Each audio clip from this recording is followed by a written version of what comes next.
Thanks for coming tonight, and thank you to the library for sponsoring this event. I'm Elizabeth Knowles, and I create 2- and 3-dimensional works that are all inspired by nature's patterns. And some are cellular patterns you'd see in a microscope, and others are geological patterns you'd see on Earth's natural surfaces. And I'm fascinated that certain patterns replicate on a variety of scales. So, oops, am I doing this correctly? Sean, where are you? It's not forwarding along here.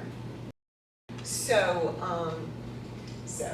back to the microscopic level, the connection to, and I'm sorry these are not formatted properly, to, the geological landscape you might see of a river delta looking out of an airplane, and then the cosmic level. And so it was always fascinating how these patterns sort of interacted together and not necessarily related. I grew up in St. Louis, and for most of you, you probably know the Missouri River and the Mississippi River meet there. And although I was a suburban kid, every weekend I'd go out to my grandfather's farm, and it was on these bluffs that overlooked the Missouri River. And so it was this grand landscape where the rivers would, create these tributaries that would wind and bend and dig into this muddy landscape, and then there'd be these beautiful cottonwood trees that the branches would bend and twist and echo the curves of the rivers and the streams. And my parents were kind of amateur naturalists.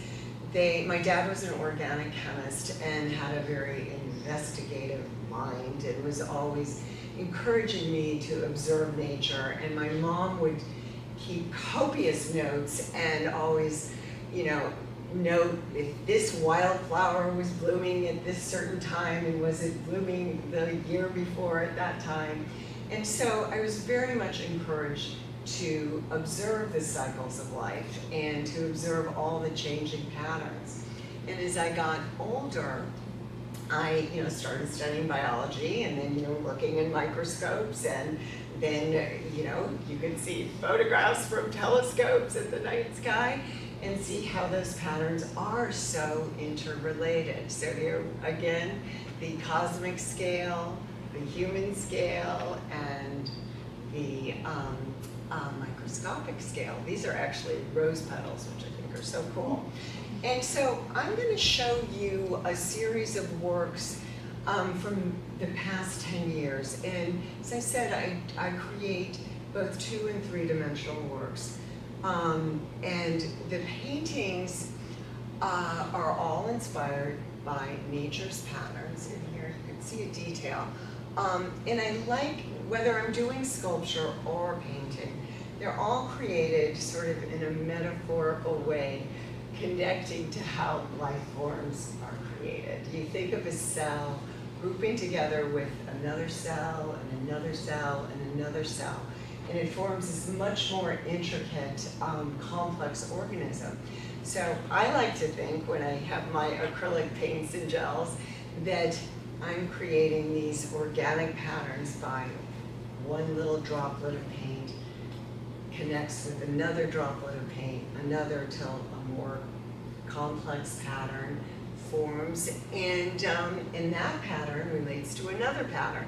So I have a specific idea when I begin a painting, but the end result is never what I intend. I really work very intuitively and organically with whatever the materials bring me and what the temperature brings these materials. But I like to create these kind of acrylic pools and then see this chemical reaction of when the paint reacts with these different acrylic paints and mediums. And again, this could be a cellular structure or a night sky. And here's a detail where you can really see how one dot connects with another dot, or a drawn circle connects with another drawn circle. And this process is very meditative, and again, I never quite know where it's going to take me. And even though these patterns are contained within the rectangle or circle of the canvas, I think of these patterns in my paintings as having this infinite quality, that they could just keep continuing on and on. And again, is this a night sky? Is it a cellular structure? And this piece is entitled Rainforest, and it was inspired by a trip I took to the headwaters of the Amazon, where we stayed at this wonderful lodge in the rainforest. And for those of you who've been to a rainforest, you know there's this wonderful cacophony of rhythms and life teeming everywhere. Things are growing and blooming and dying all in the same moment. And so I wanted to create that feeling. And here you can see the different layers. And I use color, obviously, in a more expressive way, not in a literal way. And this is, again, could this be a headlight at night or a comet? And this is a sculpture I created with a friend of mine, Eric Laxman. And he's a wonderful metalsmith artist, so he created the framework for Lotus Flower. And this was for an exhibit on the Lower East Side in Manhattan in the Allen Street Mall outdoors. And they asked 8 sculptors right after this was in 2022, so we're all coming back to life after the pandemic. And the exhibit was entitled Back to the Garden. And so it was about regeneration, coming back to life. And so we decided to do a lotus flower because of its qualities of, blooming every day out of this muddy, muddy waters. And of course, it's a symbol of regeneration in many cultures. And so we created it for the Lower East Side. And for me, it was a very interesting experience working with Eric, who he does everything on CAD, measures it out. He's welding these pieces together that are very specific, and he knows what dimensions he's working with. I don't work like that at all. And so it was a way for me, he said, your petals have to be a certain size. So I couldn't just let this organic thing kind of happen. I had to work within a framework. But it was, it was a good experience for me. And I could, I'm going to show you in detail, I could work with the variations within the pattern of the lotus petals. And I should say, it's created similarly to my gourd out here at the library. And just like I took a dot of paint, I take a strand of wire and connect it with another strand and another strand until a more complex shape is formed. And then I use different acrylic paints and gels for it. And although we created it for the Lower East Side of Manhattan, it now has a permanent home. The town of Norfolk, Connecticut bought it, and it's on the Village Green there. A different crowd there than on the Lower East Side of Manhattan. This is a piece also created for a show right after the pandemic, but I actually created it during the pandemic, and it's entitled Shell. And I felt like, I don't know about the rest of you, but during the pandemic, I very much went into my shell, and this sort of that period of getting a little too familiar with the interior space. So my original proposal, this was at the Mount in Lenox, Massachusetts, and my original proposal was much more expansive because I had created the proposal before the pandemic. But then when I started creating it, I wanted to create this kind of womb-like shape. And I enclosed these, I wanted the womb to kind of enclose these stones that I had painted with different acrylic paints and gels, and I call them my kind of magic organisms on these rocks. And I wanted it to have a feeling of this you know, life was about to burst, that these were these magic eggs that were about to crack open, but contained in this like womb that was full of this potential energy. And here is another view of that. And this is a piece I created for Morningside Park in Upper Manhattan in 2023, and it's entitled Pond Blossoms. And this was a temporary exhibit. It was like for 6 months, and they wanted me to do something in the pond. And when I first saw the pond, I thought, oh, it looks like this unhealthy green color. Looks like, you know, all the toxic runoff from dogs and geese in New York City. And so I thought, okay, well, I'm gonna have fun with this, and I'm gonna, you know, do these pond blossoms in these kind of day glow colors, which is what happened. And so, and then the rhythms of that polluted green water, you know, in those currents with the reflecting off of the pond blossoms was really fun. And believe it or not, there are things that live in that toxic soup. And so the turtles kind of liked, the radioactive turtles liked kind of hanging out and sunning on them. And then this is a site-specific installation I did for the Flatiron Building in New York. And I usually do installations where people can walk through or at least around them. But this is in a totally enclosed space, so it was almost like a terrarium space that, you know, no one was gonna walk inside of it.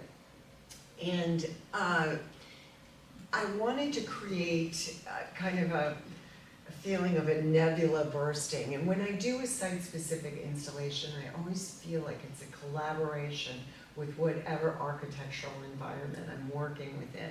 So I bring all these bits and pieces, you know, old sculptures, bits of new sculptures, you know, cutout paper, painted rocks, wire, organic shapes and forms.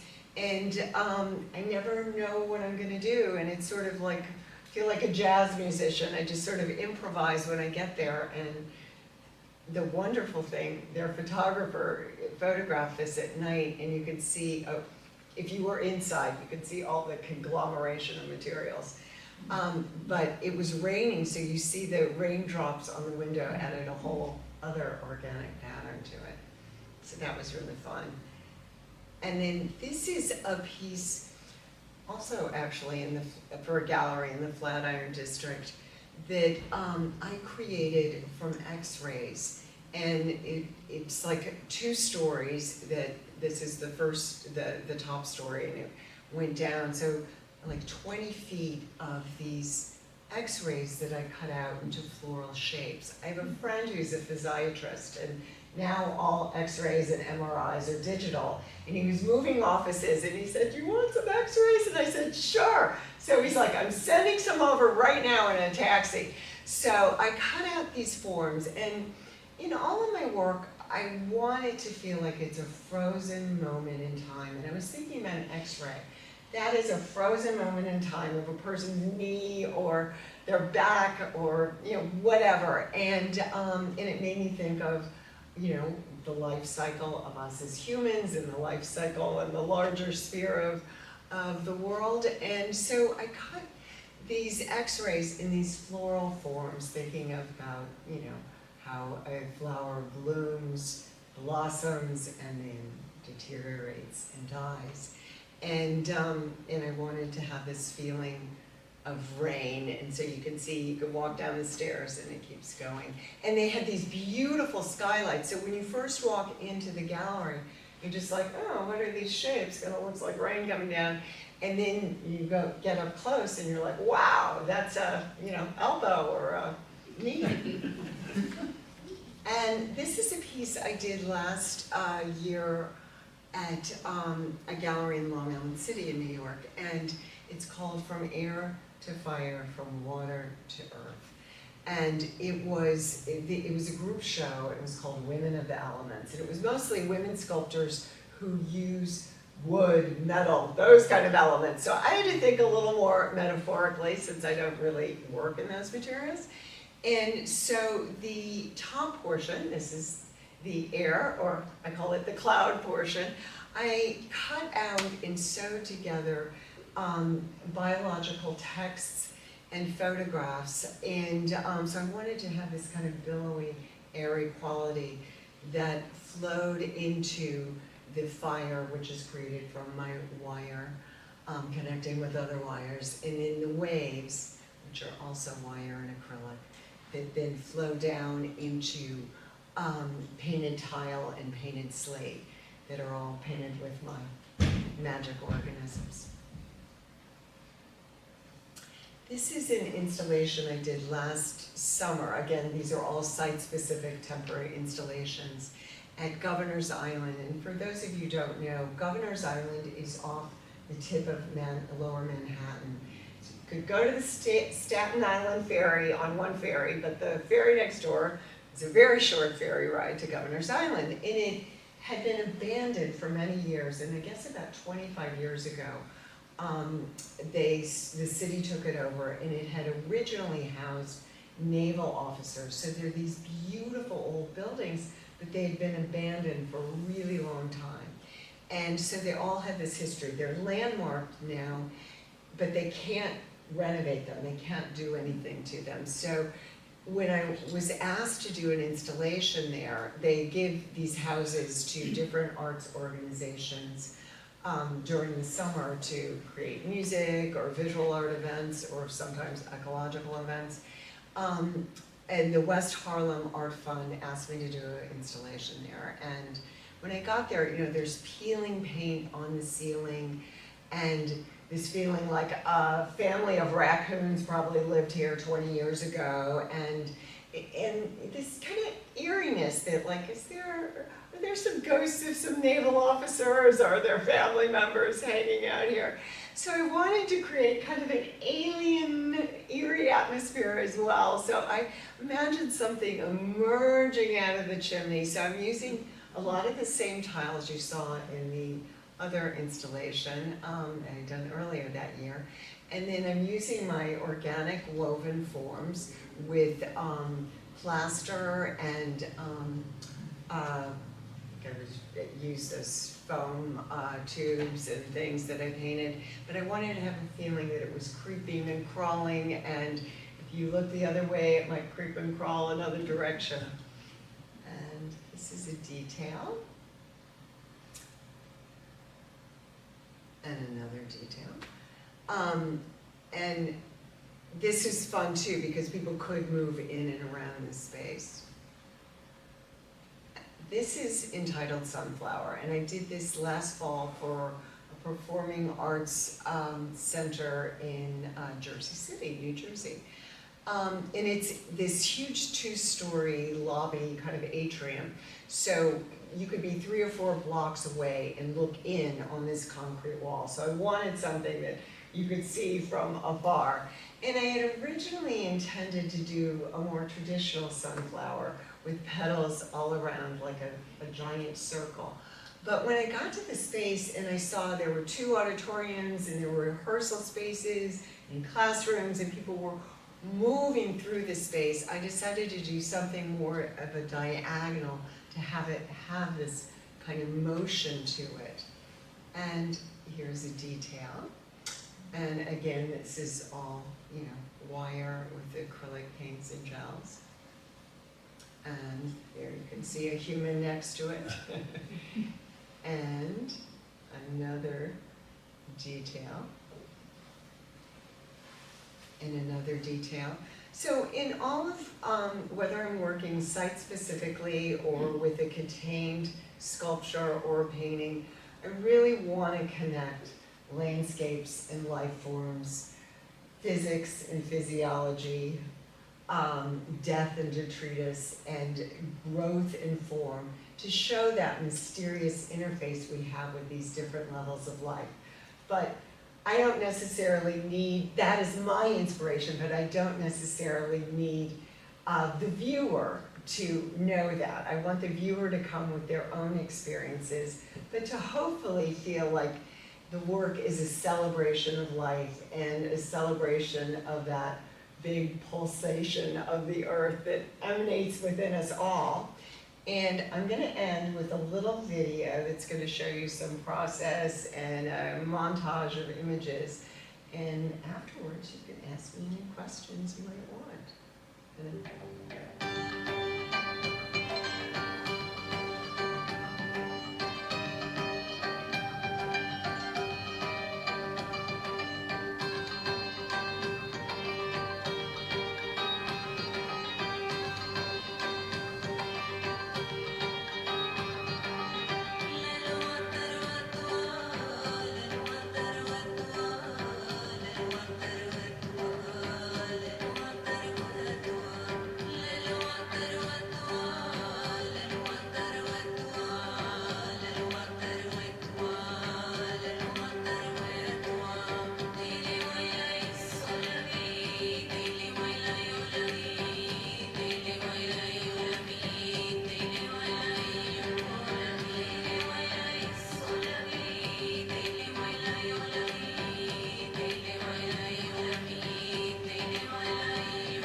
Any questions? Oh, that's so great.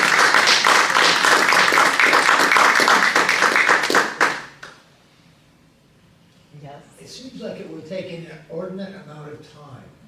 If Well, you must be using a very fine pen or pencil, dot by dot, but you need to cover a large area. yes, So- all the work is very process oriented, and as I said, that it is, I almost go into a meditative space when I'm working on them, and I feel like each dot that connects with another dot, you know, that energy connects with more energy that builds to more energy. But is that 100 hours in People always ask me, how long did this take you? Yeah. I don't know. I will say this, because I work in layers and things have to dry, I work on several things at a time. Sometimes I'm, working on a sculpture and a painting at the same time, or 3 paintings at the same time, that kind of Okay, thing. the other question, how do you possibly transport these things? No, yeah, It looks like it had to be modular. Then you I have to try to attach it. work in a modular fashion. It's not, it's always a headache transporting my work, let's just put it that way. But you, I need a truck. do you transport it as a whole? Well, some of the pieces I do as a whole, like Gourd was a whole when it was transported. But the site-specific installations, generally I put together on site. And like the sunflower, that was in pieces, so I put together that on site. But when And you generally, attach it to the concrete wall, how do you physically attach? that That's the kind of was a person. challenge, and luckily I have a wonderful friend who I hired to do a lot of those installations, and he figured out a brilliant way to do it. The Performing Arts Center thought, great, he's not ruining the concrete, and it held it up there. But that's not my expertise. I just trying to find the right people to help me install. So when you have people help you install the X-ray sculpture, I just love that. And yeah. I could only imagine you having people help you put those on whatever you use to hang it from. You couldn't possibly do all those yourself, could Well, you? that was a really interesting thing. There was an issue with insurance. And that they only, what I had to do is I created these very long strands, but their workers, their art installers were the only ones allowed to hang it to the ceiling. So their guy would hang it on the ceiling. they're all attached by staples. So I would staple it down where I lean over and do that. On Because they site. wouldn't let me on the really large, Right. whatever But you that had is, to do that scissor on lift. site. What's that? You did that on site? On site, Oh my yeah. God. All of these are, you know, basically, that's why the site is set, you know, I feel like it's my dance partner, my collaborator, you know? So with a temporary installation, do you save those materials and repurpose them? I do. Yeah, I do, okay, so yeah. that saves a little bit of time, like the tiles that I Yeah, saw. and they're always gonna be reconfigured and shaped in some new Right. way, you know, Exactly. according to the setting, but yeah. And, you know, I love doing site-specific temporary installations, but I also like doing, you know, like Gourd, which is, you know, complete in and of itself, you know, I like the combination, so. Any other questions? I love the gourd. When I saw it at Pingree, it just made me so happy. Oh, I love thank having it you. here. Oh, It's thank so you so nice. much. That makes me feel so good. I hope in all of my work, I really want people to feel like they want to celebrate sort of that organic quirkiness of life, you know, that Yeah. joy that emanates from organic forms. So. Anything else? What happens to Gourd after this, after? I don't know. We'll see. We'll see. It Goes back to you. It goes Into back the to universe. me, but hopefully it will go somewhere else Somewhere else. afterwards. I'm sure it will go somewhere. I'm Where, I'm sure it not will. sure yet. So, well, thank you all for coming. I'm really happy to share my work Thank with you you. so much, thank you so much. I love your philosophy. Thank you. I